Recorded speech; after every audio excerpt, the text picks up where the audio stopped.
Welcome to Never Rewrite. I'm Isaac Askew. And I'm Jeffrey Sherman.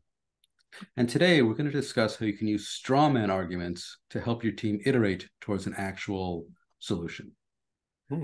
So, strawman arguments, typically it's a negative connotation because usually it's bad. So, the idea is a strawman argument is a weaker, simplified, and often totally distorted version of an argument that is easier to argue against.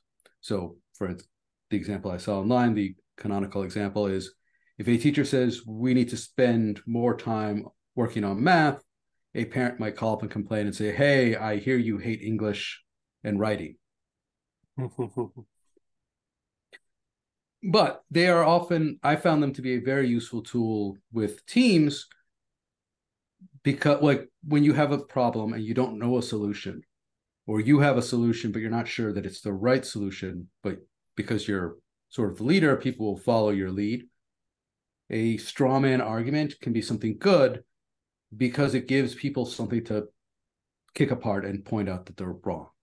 Right. So if you needed to say, you need to process a file, millions of lines, like a 10 million line file, and say, okay, well, we're just going to, a straw man argument might be, okay, we're just going to, read it one line at a time and loop through it, and that'll be good. And you put out the disclaimer that, hey, this is a straw man argument, which gives people permission to just tell you that it's totally wrong. Mm-hmm. And hopefully you start getting responses like, well, could we break up the file? Could we, instead of reading one line at a time, which is IO expensive, right? Could we read it Right. 10 megs at a time or 100 lines at a time, 1,000? Like there's all these things that if people don't know how to begin, giving them a bad way to begin gives them permission, gives them an idea to argue against that they can point out, oh, well, this reading one line at a time is not going to work because it's just going to be slow because you're going to read a line, process it, go to disk, read a line, process it, go to disk. So let's read 1,000 lines at a time. Right. It kind of reminds me of the pointing system for product. Like when people would do like Fibonacci and they're going to go point 1, 2, 3, 5, 8, that kind of thing. Mm-hmm. And some of the product folks would say, it's not necessarily the points are representative technically of the time, but they do get a conversation started. Because if somebody says 5 and the person says, that's not a 5, that's a 3 or a 2, then you can flesh out more details because you have like a baseline by which you've kind of triggered people's curiosity again. So it sounds like kind of a similar method here is you exaggerate your straw man and then people go, well, no, we couldn't do that. That's way too much. Well, why is that? And then you use that to facilitate your conversation. Yeah, similar. Yeah, where pointing conversations become more useful when it becomes clear that people have different ideas about what to do in their head. The straw man is useful when you get a team that doesn't. A thing that I have found many times is people get paralysis when they stare at a blank piece of paper or a Yeah. blank thing. Like, hey, we need to create a service that's going to handle this. And people are like, well, how are we going to do that? How are we going to, create a service that's going to apply business logic to it? You're like, well, I don't know. We could have some endpoint. Yeah. I'm not. I should have had more examples. I should have had some examples of good straw men that I've used in the past. That's fine.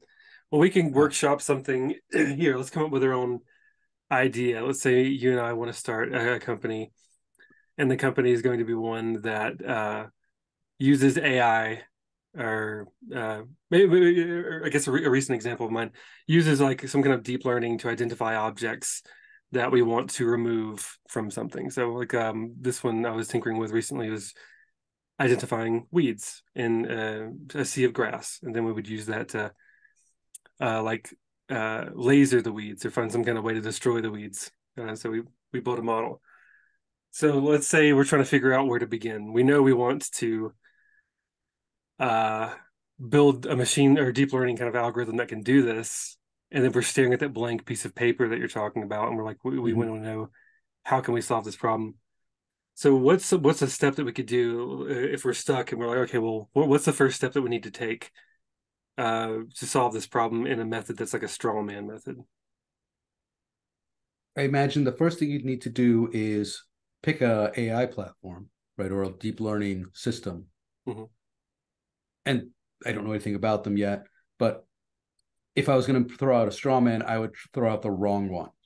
Okay, So ChatGPT is going to identify weeds in a picture, got it. right? Which is clearly Obviously, it's wrong. not. It's totally wrong. ChatGPT literally is text.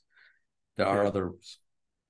So I'll say, okay, we're going to use ChatGPT and we're going to send it a picture and it'll tell us where in the picture the weeds are. And then we'll aim our laser and we'll destroy the weeds. Got it. And we're throwing out a wildly wrong example just to facilitate to facilitate conversation because of the fact that we don't know where to begin or how to proceed from there. Right. And in my case, as the leader throwing out the straw man, I know, eventually where the process is, we're going to use AI to view and render this image in some way. It's going to return a recommendation. We're going to take the recommendation. We're going to feed it into our laser of doom to burn the weeds, right? And even saying that much gives you something of a straw man. But by saying it wrongly, right? So we're gonna take an AI thing. It's gonna be ChatGPT because I know it doesn't do images, and we're gonna feed it directly into the laser, right? So it's ChatGPT, and then take the response and feed it Yeah. directly into the laser, right? So obviously, we'll know you'd want to, if this is any kind of realistic service, you would take the answer and you put that in a database, or you put it in a queue or Yeah. something, so you can go back and look at it and persist it and yada yada yada. So you quote out this very simplified, wrong, not like terribly terribly wrong, but just overly simplified to the point of, yeah, like people then start putting, oh no, you can't feed the result directly into the laser, you need to persist it so we can replay it if we need to, or we Right. need to approve the plan, so there needs to be like a human step, so you need to put it in a database and then show it to a screen and then somebody has to hit the button, which would absolutely have to be big, red, and shiny. Of course. Actually, the thought of arming ChatGPT with a laser in general plays into some great AI fears for a lot of people. I, Having played with ChatGPT, I imagine you would be feeding. I don't think you could get a coordinate system out of it. Out it. Yeah. What this kind of reminds me of is there's a running joke on the internet that people are more willing to correct people than they are to help people. And Mm. so what you'll do on places like Stack Overflow or Reddit, if you want your question answered and you're having trouble getting people to listen to you or talk or something, just because like no one wants to engage with you or answer your question, um, you ask the question and then you post it and then you sign into a separate account, separate Reddit account, and answer your own question, but answer it intentionally incorrectly.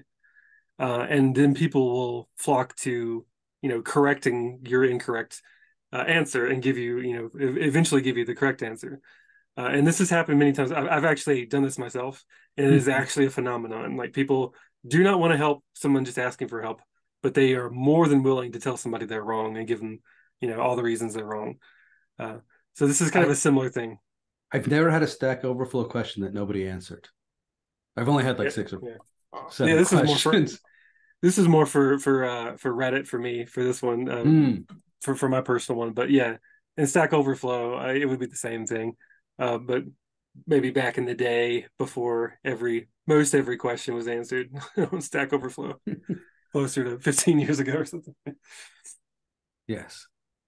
Yeah. It's definitely a thing that people are. It's easier to correct something than it is to create. Right, and it's kind of an interesting way to kind of maybe hijack psychology to facilitate creativity in a sense, right? So Mm-hmm. all these methods, whether it's answering your own question incorrectly or just setting up the straw man with a wildly incorrect architecture or something, or doing a pointing system and then spitting out, I think this is a 50-point story, to change a line of text. Anything to get people talking is something instead of a white piece of paper, a blank piece of paper. Yes.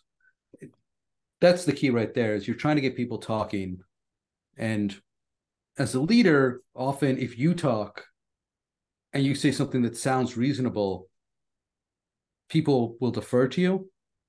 Especially I find the older you get and the more that you can talk the better bullshit artist you are. I was going to say the more you can talk with conviction, but really it's just bullshit artist. I say things that are wildly wrong and people believe me. I was just about to ask you, like, does this apply to you? Are you lying to me right now? Maybe. But it's good you asked the question, because it's not true. People do not believe me unless it's technical. But by putting it out there and it's wrong and kind of giving them permission, it makes it easier for people to say, oh, no, it's wrong because of this. And then you can, you have to respond positively to that and lean into it. Like, okay, cool, that's wrong. Why is it wrong? Yeah. So what would be right? And then from there, you can iterate away from the straw man to an actual workable proposal. So, a real AI system that can analyze pictures and some kind of way to take that output from the AI and persist it into the UI.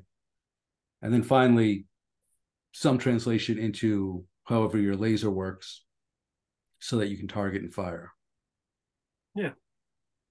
And it reminds me of that the South Park joke where you have steps and then you have the question marks, profit. Yeah. Right. So Step you just one, start steal writing underwear. Yeah. So even that is fantastic. So you can go through and, like, at least you've written down your steps. At least you have a goal in mind. Right. And then you can iterate over the question mark part. Yeah, exactly right. So you start off with the concept, and the concept can be totally inane, like steal underpants. And then you don't know how you're going to get there. And then you know where you want to go. Step 3, profit. And throwing out the straw man of, okay, well, we're going to steal underpants, and then, I don't know, we're going to sell them, right? And then step 3, profit. Obviously, nobody wants to buy stolen underpants. This is a weird example to go. We are going. We have AI powered lasers and underpants gnomes, and yet we have no sharks with lasers on their freaking foreheads, and that is a shame. And we should wrap it up. Yeah, with that underwear laser gnomes powered by AI for profit. Then we can workshop that idea next time to see. Yeah, we'll workshop that. So thank you for listening. I'm Jeffrey Sherman. And I'm Isaac Askew, and this is Never Rewrite.